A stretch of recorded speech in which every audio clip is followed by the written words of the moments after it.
Seja bem-vindo.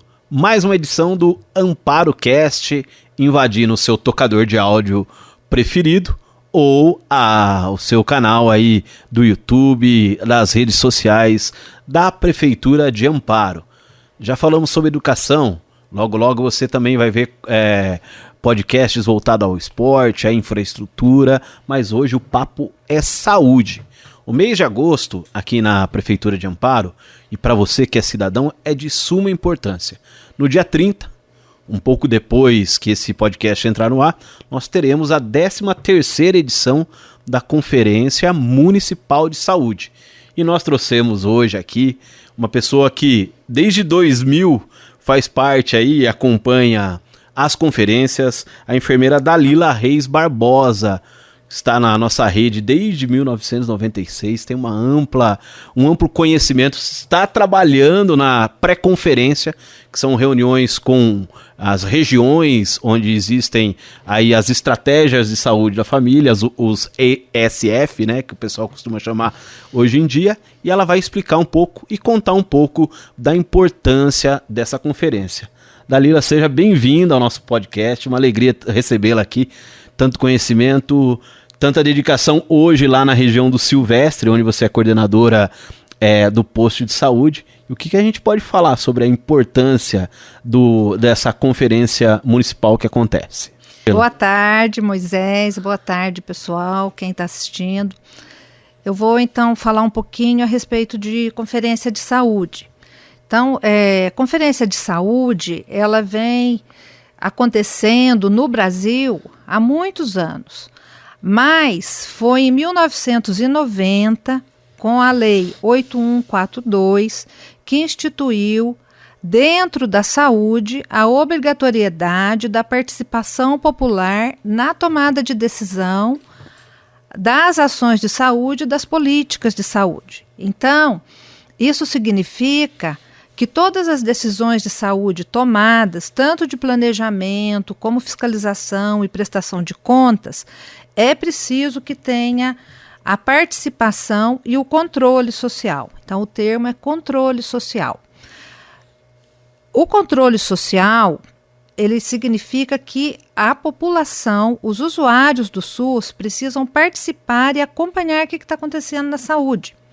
Então, como que a população participa desse controle social? Uma das formas de participar do controle social é através da ouvidoria. Então, a ouvidoria, às vezes, parece que é uma fiscalização da gestão, que quer que a população fale o que está acontecendo de errado, mas, na verdade, a ouvidoria é uma obrigatoriedade do serviço público ter um serviço de ouvidoria, ouvir o que a população traz, tanto de queixa, de sugestão, de proposta, de qualidade de atendimento. Então, essa é uma forma de controle social. Outra forma de controle social é através dos conselhos de saúde. Então, todo município, obrigatoriamente, também precisa ter um conselho de saúde instituído e que seja composto em 50% dos membros por usuários do serviço de saúde. Esse conselho de saúde precisa se reunir periodicamente e acompanhar e participar da tomada de decisão de todas as ações de saúde, tanto de projetos implantados, como de onde vai ser investido o dinheiro da saúde. Então, o conselho precisa tomar ciência dessa importância e ele tem direito de voz e de voto dentro do conselho. Outra forma de participação social é através das conferências de saúde, que é o que a gente veio conversar aqui hoje, a respeito da conferência de saúde. Então, as conferências de saúde também são obrigatórias. Todo município precisa abrir oficialmente esse espaço de voz para os usuários de saúde. Os usuários é que precisam tomar ciência que eles têm esse espaço e participar ativamente dessa tomada de decisão. Perfeito. Eu olhei para isso e pensando em saúde, eu lembrei do corpo humano. Você vê aí várias conexões, várias junções para formar um corpo que se chama SUS. É bem isso? É isso mesmo. O SUS ele é composto tanto pelos prestadores de serviço, pelos trabalhadores do serviço e principalmente pelos usuários do serviço. O SUS é feito para servir a população. E a população precisa tomar ciência que ela tem direito na tomada de decisão. Perfeito. E a gente ainda conversando sobre isso, esse ano a gente está tendo um formato inédito, né? Com lives de pré-conferências, elas têm que existir, né? Mas nesse formato remoto, como que está sendo acompanhar isso, Dalila? Então, tem uma história de conferência de amparo, uma história antiga de conferências de amparo, de muita participação, né? Da população assumir mesmo seu papel de tomada de decisão, de participação ativa. Mas esse ano, por conta da pandemia, né, a gente está tendo que reinventar, que refazer e modificar os processos. Então, como que vai funcionar esse ano a Conferência de Saúde? A Conferência de Saúde, ela tem várias etapas. Então, a primeira etapa vamos pensar assim, em trabalhadores. Primeiro, os trabalhadores se reuniram ou estão se reunindo ainda, né, nessa fase preparatória, através das reuniões de equipe, para discutir do que é positivo, o que é negativo em cada trabalho, o trabalho que a gente faz, né, que cada trabalhador faz. E em cima dos pontos que são negativos, quais são as propostas que a gente faz para a gestão e para o plano de governo para resolver esses problemas. O segundo ponto, a segunda fase, é a fase de escuta do usuário, né, da população que usa o SUS. Então, essa escuta, nas unidades que tem um conselho local de saúde, então, pessoas que se reúnem para discutir os problemas de saúde do território, se reuniram também, levantaram problemas e fizeram propostas. Os usuários que não têm os conselhos e que a gente não pode se reunir num espaço fechado, igual acontecia antigamente, né, nas anteriores, vai ser online. Então, como que vai funcionar essa conferência online? Tem as datas já definidas por territórios, por várias unidades. Então, por exemplo, no dia 9, aconteceu a conferência do São Dimas, Silvestre, Santa Maria e Camanducaia. Então, foi disponibilizado um link no site da prefeitura. As pessoas entraram nesse link, se inscreveram e puderam entrar na discussão dos problemas que foram apontados, tanto pela população como por trabalhadores. Depois tem um outro link de sugestões. Não, o link o formulário de proposta. Perfeito, exatamente. O formulário de proposta. E aí as pessoas podem entrar e colocar quais são as sugestões que tem para fazer as mudanças, as melhorias que eles pensam que seriam ideal para amparo. Aquelas pessoas que tiverem interesse em aumentar o espaço de discussão podem se candidatar como delegados. Tem no link também. Esses delegados vão ser votados e são as pessoas que terão direito de voto. Então, esses delegados que se dispuserem a participar. Depois que passar as pré-conferências e votar os delegados, a gente tem uma semana, tudo online, viu, Moisés? Perfeito. Nada é com aglomeração, tudo online.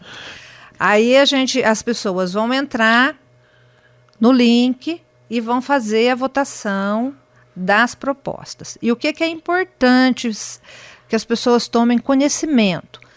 Dessas propostas, as 10 propostas prioritárias para cada eixo de discussão vão compor o plano plurianual do governo para Perfeito. 2022, 2023, 2024 e 2025.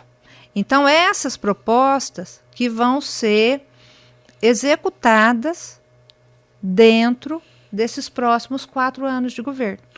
Você falou disso e eu vou usar um pouco dessa cancha que você já tem de conferência municipal.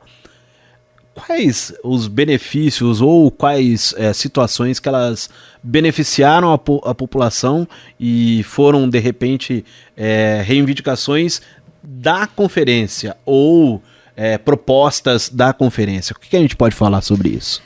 Então, eu vou falar um pouco da experiência, assim, do que eu participei mais ativamente e que eu vi acontecer. No São Dimas, eu trabalhei bastante tempo no São Dimas.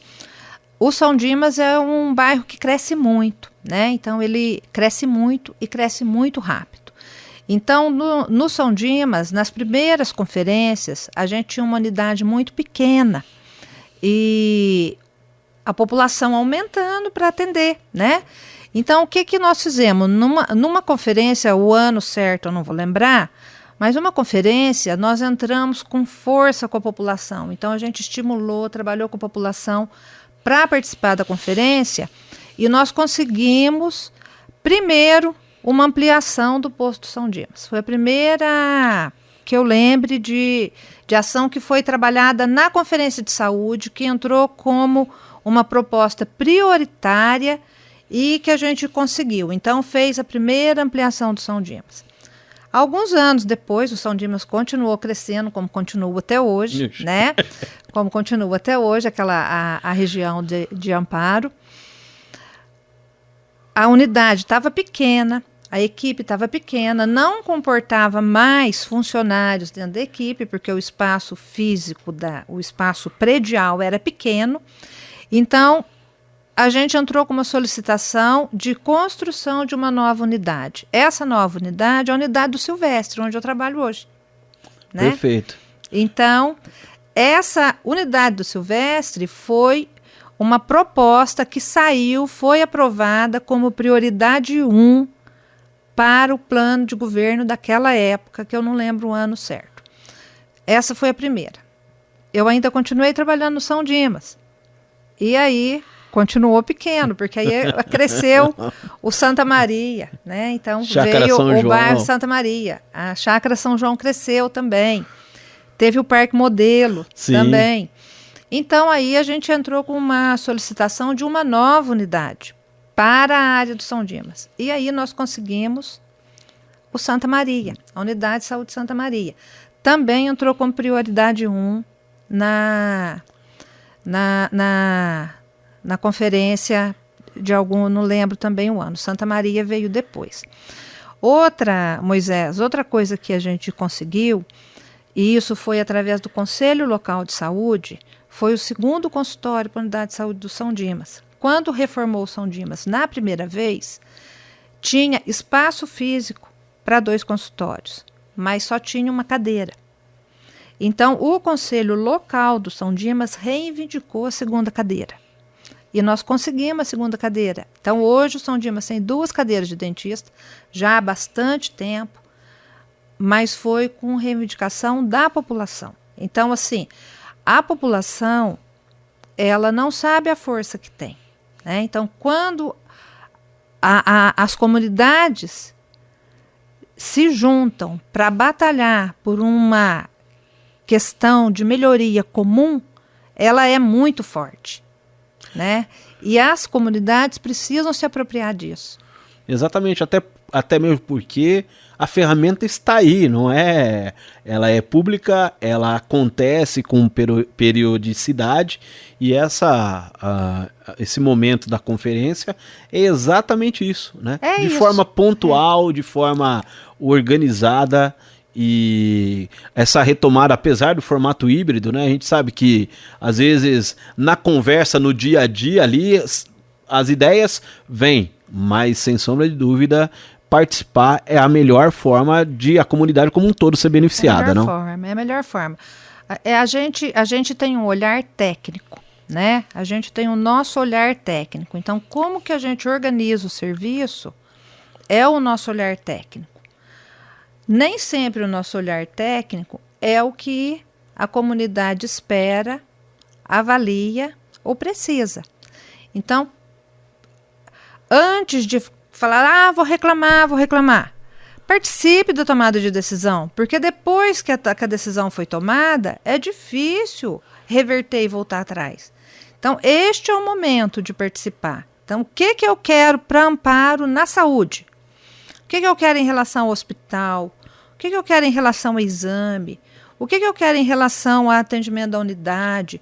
O que eu quero que as unidades tenham? Quais medicamentos eu acho que são importantes para que as unidades tenham? Até que hora funciona? É a hora de falar, é agora. Porque agora os gestores vão decidir como que eles vão investir o dinheiro do município. Então é a tomada de decisão. Eu costumo dizer que o investimento em saúde, ele existe, ele é municipal, nós estamos falando de 15% do orçamento no mínimo, mas as cidades gastam mais ou investem mais até por N questões, né? Remédio de alto custo, viagem, transporte, enfim, tem cidade que bate 25%, 28%, 30% do orçamento em saúde, mas as ferramentas que buscam a saúde preventiva também estão aí, né? O preventivo sempre sai mais barato do que o remediar. E é uma ferramenta que a população pode utilizar, não, Dalila? Pode e deve, né? Hoje a gente vê aí com o Covid, né? Com essa pandemia. Se a gente tomar medidas de cuidado para não adoecer, é muito melhor do que passar pela fase de reabilitação, né? Então, vacina, distanciamento social, fiscalização, como que funcionam os comércios, como que tudo está funcionando, são as medidas preventivas. Não adoecer é muito melhor do que recuperar depois, apesar de que a gente tem hospitais, bons profissionais, muitos recursos. É preferível não ficar doente, né? Exatamente, até mesmo porque gastando menos com tratamento, mais em prevenção, equipamentos podem ser efetivados, melhorias, contratações para a prevenção. É tudo a questão, né? Eu falo que quando a gente casa, e eu vou falar um bom exemplo, né? Quando você casa, você pensa na hora de comprar um carro. Você precisa planejar, peraí, eu tenho que pagar o transporte do meu filho, eu tenho que levar, não sei o que tem, eu tenho que comprar comida, eu tenho que pensar tudo isso. Sim. E planejar é exatamente isso, preparar o orçamento municipal não é de uma hora para outra, eu falar, não, ali eu vou pôr 1 milhão, mas peraí, você precisa gastar esse 1 milhão naquele local? Se a gente distribuir isso de forma equacionada, né? Então, tudo que a gente fala sobre conferência e participação popular tem a ver com isso. Tem a ver com de isso. repente, o gestor público não enxerga, mas quem está usando a unidade de saúde, sem sombra de dúvida, enxerga, né, Dalila? Enxerga. E muitas vezes é sofrido, né? As necessidades são sofridas. Sim. Né? Então, precisar de atendimento, de exame de alta complexidade, precisar de tratamento fora da cidade, não ter acesso a atendimento, tudo é sofrido, né? Então, por isso que é importante participar, né? E pensar não é só no momento. Então, não é só exame, não é só hospital, não é só unidade de saúde. Tem que ter um pouquinho de tudo. Tem que ser dosado, tem que ser bem pensado, tem que ser planejado para dar certo, né? Porque não é só posto de saúde, mas não é só hospital. Né? Então, se a gente só tem hospital, nós vamos só atender na doença, né? E a gente sabe que em algumas situações o posto de saúde não supre, tem que ser o hospital. Então, tem que ter o hospital também para atender na hora da necessidade. Tem que ter equilíbrio de oferta, né? Exatamente, a gente vê isso em amparo funcional, em N situações. Eu já tive oportunidade, você coordena, sabe, da importância do agente comunitário que está na porta da casa da pessoa, né, das equipes da unidade de saúde. Então, o trabalho da pessoa, aquela que tem contato também, como vocês já ouviram, né, os profissionais de saúde, essa união, profissionais de saúde, população e gestão pública, que vai dar o resultado final da conferência, né? Importantíssimo, E assim, a diferença do atendimento dentro da saúde da família, o diferencial do atendimento é justamente a gente conhecer as famílias, né? Então, é diferente uma pessoa que chega com uma queixa no pronto-socorro e fala, olha, minha pressão subiu. E aí lá no pronto-socorro, dentro da abordagem dele, que é o objetivo, vai medicar para baixar a pressão, né? Dentro da unidade de saúde da família, a gente tem uma abordagem diferente. Então, a pessoa que chega, minha pressão subiu. Por quê? Está tomando remédio, está acompanhando, aconteceu alguma coisa em casa, a gente sabe quem é a família, a gente sabe o que acontece, que o agente comunitário participa diretamente de trazer essas informações. Então, tem uma abordagem que é diferente, né? Que é humanizada, é com vínculo, as pessoas vão voltar no posto, né? É diferente do pronto-socorro. O pronto-socorro eu vou para fazer aquele atendimento pontual. Na unidade de saúde, eu vou voltar. Então, eu vou voltar tanto da parte do usuário, que ele sabe que ele tem um profissional que está lá para atendê-lo, como da parte do profissional, que sabe que eu vou atender agora e eu vou atender daqui para frente, porque eu sou o profissional desta área e desta família e desta pessoa, né? Então, é uma abordagem diferente a saúde da família. Tranquilo. Quer fazer o convite para o pessoal participar da conferência, Dalila? Fique à vontade. Então, a participação da conferência, as pessoas, agora, nessa época de pandemia, né, as pessoas precisam se inscrever como delegados para participar da conferência até o dia 16 de agosto. Tá? Então, no site tem o passo a passo, então faz a inscrição. Do dia 17 ao dia 23, a gente vai fazer a eleição de delegados. Então, as pessoas que se dispuseram a ser delegados vão ser votadas dentro desse prazo online também. Do dia 24 ao dia 29 é o período de votação das propostas. Quem que pode votar na proposta é quem se candidatou a delegado e foi eleito como delegado. Perfeito. Tá? Então, no dia 30 tem uma live que vai ser a leitura das propostas. Então, muito as pessoas vão tomar conhecimento de quais foram as propostas que foram encaminhadas para compor o plano plurianual, que eu falei no comecinho, né? Que é o plano de gestão para a saúde dos próximos 4 anos. Perfeito. Então, você que acompanhou esta edição do Amparo Cast, conhecer um pouco da história da conferência, os benefícios, sim, que ela pode trazer para você que acompanha e para a equipe que trabalha no dia a dia da saúde de Amparo. Nós voltaremos em mais edições, com certeza, para você acompanhar um pouco do que é o poder público, o que ele pode fazer por você e, sem sombra de dúvida, desses profissionais como a Dalila, que se dedicam com muito afinco para que você seja beneficiado, seja pela saúde, seja no esporte, seja na infraestrutura, na manutenção da sua rua. O Amparo Cast está aqui para trazer um pouco do poder público para dentro da tua casa. Muito obrigado e até a próxima edição.